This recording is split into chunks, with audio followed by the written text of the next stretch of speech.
2,47,346 మంది దళితులకు ఎస్సీలకు ఇండ్లు లేవని తేలింది. 2,47,346 కుటుంబాలకు ఇండ్లు లేవని తేలింది ఈ సర్వేలో. మరి 2014 నుంచి 2025 కేసీఆర్ దిగిపోయిన 2023 దాకా తీసుకుందాం. మరి కేసీఆర్ ఈ దళిత వర్గం కోసం, ఈ వర్గాల కోసం ఏం చేసిండు? మనం పాడుతున్న పాటలు కరెక్టేనా లేకపోతే మన కొంపలు ముంచుతున్నాయా అనేది ఒకసారి చూసుకోవాలి.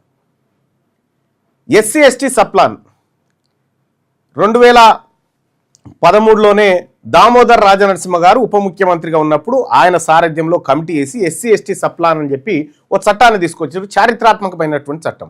ఈ చట్టం ఏంది? ఫస్ట్ ఈ చట్టం గురించి ఎక్స్ప్లెయిన్ చేయాలి మీకు. అంటే ఈ ఏడాది దళితులకు ఓ 1000 కోట్లు కేటాయించారు అనుకో, 1000 కోట్లు ఈ ఏడాది ఖచ్చితంగా ఖర్చు చేయాలి.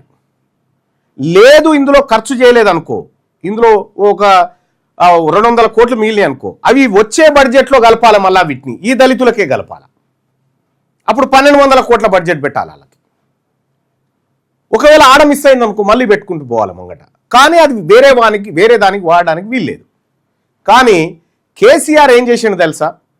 దళిత సోదరులకు చెప్తా ఉన్నా, మా ఆత్మీయ సోదరులకు, కేసీఆర్ ప్రభుత్వం ఎస్సీ ఎస్టీ సప్లాన్ను మొత్తం దెబ్బతీసింది. దీంట్లో దళితులకు దక్కాల్సినటువంటి 13,617 కోట్ల రూపాయలను వివిధ ప్రాజెక్టుల నిర్మాణాల కోసం దారి మళ్లించిండు. 13,617 కోట్ల రూపాయలను వివిధ ప్రాజెక్టుల కోసం దారి మళ్లించిండు. మరి ఇప్పుడు మనకు డబుల్ బెడ్రూమ్ ఇల్లు కావాలి, మనకు అది కావాలి, ఇది కావాలని తిరుగుతూ ఉన్నాం కదా. ఈ 13,617 కోట్ల రూపాయలు గనక దళితుల కోసం మనం ఖర్చు పెట్టినంటే, ఇవాళ చూడండి, రేకుల షెడ్డులో మగ్గుతున్న వారు 41.3%, 8,04,000 కుటుంబాలు, 400 కుటుంబాలు. ఇక్కడ గుడిసెల్లో బతుకుతున్న వారు 6.9, 1.34 లక్షల కుటుంబాలు గుడిసెల్లో బతుకుతున్నాయి. ఇప్పటికీ ఇల్లు లేని నిరాశ్రయులు 1.12 లక్షల మంది ఉన్నారు. ఇవి సర్వే మొన్న చేసినటువంటి గవర్నమెంట్ సర్వే. ఇక్కడ బడ్జెట్ దళితులందరికీ పంచితే, కేసీఆర్ దారి మళ్లించిన డబ్బులను పంచితే తెలంగాణలోని దళిత కుటుంబాలకు, ఒక్కొక్క దళిత కుటుంబానికి దాదాపు 69,916 రూపాయలు వస్తాయి. ఇవి కాకుండా ఇవే 13,617 కోట్లను కనుక 2,47,346 మందికి మొత్తం ఇండ్లే లేవు. సాధారణ ఇళ్లలో బతుకుతున్న దళితులు వీళ్ళంతా. రాష్ట్ర వ్యాప్తంగా ఇల్లు లేని గుడిసెల్లో నివసిస్తున్న మొత్తం దళిత కుటుంబాలు 2,47,346. ఒకవేళ 13,000 కోట్లను ఇలా ఇండ్ల నిర్మాణం కోసం కేటాయిస్తే 13,617 కోట్లతోని 2,72,340 ఇండ్లు తయారయ్యేటి. తెలంగాణ రాష్ట్రంలో అసలు ఇల్లే లేని దళితుడు ఉండకపోతుండే. అంటే ఈ రాష్ట్రంలో ఎస్సీలకు దక్కాల్సినటువంటి నిధులను కాళేశ్వరం పేరు మీద, పాలమూరు రంగారెడ్డి పేరు మీద ఈ కార్పొరేట్ కంపెనీలకు దారాదత్తం చేసి వాటిని క్విడ్ ప్రోకో రూపంలో పార్టీ ఫండ్లుగా తీసుకున్నందుక కేసీఆర్కు పాట పాడాలి, మళ్ళీ రావాల్సిందే. ఒక్కసారి మన దళిత కుటుంబాలను నేను అడుగుతా ఉన్నా, కళాకారులను, మనొక్కరి కడుపు నిండితే సరిపోయినా మన జాతులొద్దా? తిండి గతి లేక తాటి కమ్మల కింద కురుస్తున్న వాన, పడుతున్న ఎండకు బతుకులు ఈడుస్తూ, చినిగిపోయిన బట్టలతోని బతుకులు ఈడుస్తున్న జాతుల కోసం మనం ఏమైనా చేస్తున్నామా? ఈ జాతుల కోసం మనం ఎప్పుడు పాడుకుంటాం? ఇది చట్టం ద్వారా రావాల్సినటువంటి డబ్బు. ఇది 13,617 కోట్ల రూపాయల దళితుల సొమ్మును దొరలు ఎత్తుకొని పోయిరు.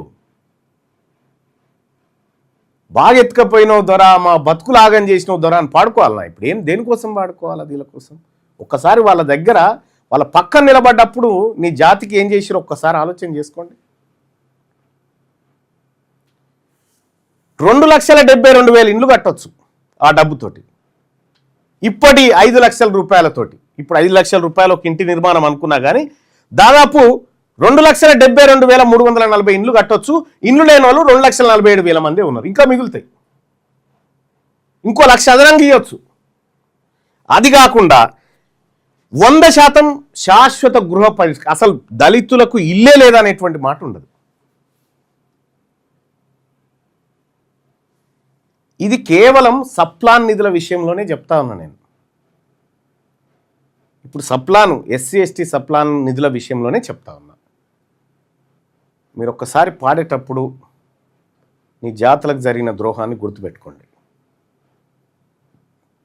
నేను ఓన్లీ ఎస్సీ కళాకారులనే చెప్తలేను, ఎస్టీ బీసీ కళాకారులకు కూడా చెప్తా ఉన్నా.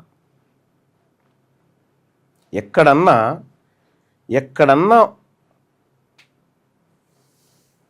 ఒక రెడ్డి దొరసాని, ఓ వెలమ దొరసాని ధూమ్ధామ్ల గాళ్ళ గజ్జలు కట్టుకొని ఎగిరి దుంకంగా చూసిరా మీరు? కనిపించిందా ఎక్కడన్నా మీకు? అక్కడ వాళ్ళేం కుర్చీలలో కూర్చొని మన తమాషాలు చూస్తుంటారు, మనమే ఎగిరి దుంకాల ముంగట. తెలంగాణ రాజ్యాధికార పార్టీ నిజంగా వీళ్ళకి అవసరం ఉండేనా అంటే ఇవన్నీ ఇంప్లిమెంట్ చేస్తే అవసరం లేకుండే. ఇవన్నీ ఇంప్లిమెంట్ చేయకనే ఈ పరిస్థితులు వచ్చినాయి. ఇవాళ మీరు చాలా విషయాల్ని ఇక్కడ చూడొచ్చు.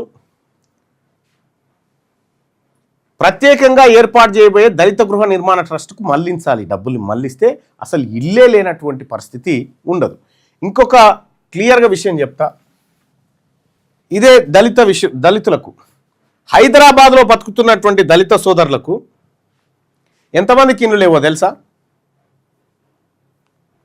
73.7 ఎస్సీ కుటుంబాలకు ఇల్లు చక్కగా లేదు. ఒక్క రూము అర్ర, మహా అయితే 2 రూములు. 75.5 ఎస్టీ కుటుంబాలకు ఇల్లు లేదు ఇక్కడ పూర్తి స్థాయిలో. వీళ్ళంతా పనిచేసేది ఎక్కడ? కన్స్ట్రక్షన్ కంపెనీల కాడ, అమ్మాలు కలిపే కాడ, ఇటుకలు మోసే కాడ, నిర్మాణాలు పెద్ద పెద్ద బంగ్లాల కాడ చిన్న చిన్న గుడిసెలు వేసుకొని బతికేటువంటి బతుకులేలే. 1.69% మంది, మొత్తం 1.64% మంది అగ్రకులాల చేతుల్లో ఇంతమంది ఇటుకలు మోసుకుంటా బతుకుతా ఉన్నారు. ఇక్కడ ఇంతమంది ఇటుకలు మోసుకుంటా బతుకుతా ఉన్నారు. మరి ఈ హైదరాబాద్, ఈ జిహెచ్ఎంసీ పరిధిలో ఇవి కదా మన ఎస్సీ ఎస్టీల బతుకులు.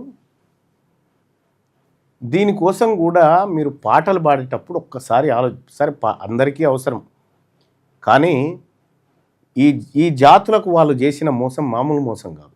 ఇదంతా కేసీఆర్ చేసిన ద్రోహమే ఇది. ఇప్పుడు ఈయనేమైనా చేస్తున్నంటే ఇంకా మీ గమ్మత్ విషయం తెలవాలి. ఇంకోటి ఇంకా చారిత్రాత్మకమైనటువంటి విషయం ఉంది. దళితుల పైన అత్యాచారాలు జరిగితే వాళ్ళని ఆర్థికంగా ఆదుకోవడానికి బడ్జెట్లో కొంత ఫండ్ పెట్టారు. ఇది చాలామందికి తెలియదు. ఫండ్ పెట్టి ఆ కుటుంబాలను ఆదుకోవడానికి ఇస్తారు కదా, అనా పైసా ఖర్చు చేయాలి దాంట్లోంచి వీళ్ళు. అనా పైసా. ఎంతమంది దళితుల అత్యాచారానికి గురయ్యారు తెలంగాణ రాష్ట్రంలో, ఎంతమంది ఎస్టీలు అత్యాచారానికి గురయ్యారు తెలంగాణ రాష్ట్రంలో, అనా పైసా ఖర్చు చేయకపోగా రేవంత్ రెడ్డి వచ్చి మొత్తం దానికి బడ్జెట్ లేకుండా చేసేసి, పాత బడ్జెట్ అట్లుండగా. ఈ రకంగా ఎస్సీ ఎస్టీలకు అటు కేసీఆర్ ఇటు రేవంత్ రెడ్డి కళ్ళ ముంగట వచ్చిన ఖర్చు పెట్టాల్సిన నిధులను పక్కదారి పట్టించి దొడ్డిదారిన దోపిడీ చేస్తూ ఉంటే మనము వాళ్ళ దగ్గర పాటలు పాడుకుంటూ వాళ్ళు మళ్ళీ ఇంకొక 20 ఏళ్ళు ఈయన ఆయుసే ఆయనకు పోస్తాడు, ఈయన ఆయుసే ఆయనకు పోసి ఇంక 20 ఏళ్ళు బతకాలి సార్ నువ్వు అని మొత్తుకుంటాడు. ఆ సార్ ఏమో చేస్తుంది గిది.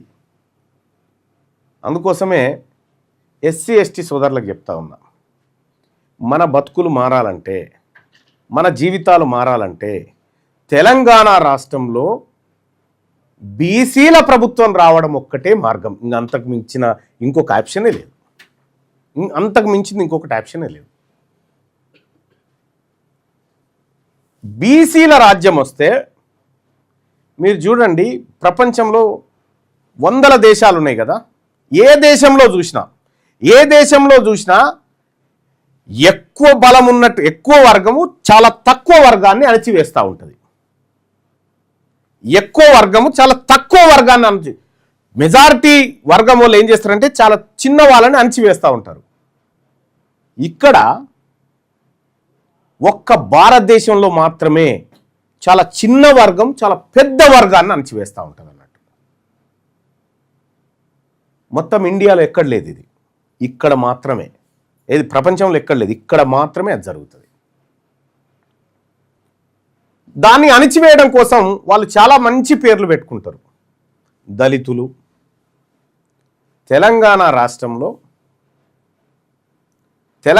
రాష్ట్రంలో ముస్లింల జనాభా 50 లక్షలు. ఇదే తెలంగాణ రాష్ట్రంలో ముస్లింల జనాభా 12-13% జనాభాని లెక్కలలో చూయించారు. ఇదే తెలంగాణ రాష్ట్రంలో రెడ్లు 10,90,000 ఉన్నారు. వెలుమోళ్ళు అయితే 1,02,600 మంది. మైనారిటీ అంటే ఏంది? మైనారిటీ అంటే చిన్న, తక్కువ క్వాంటిటీ.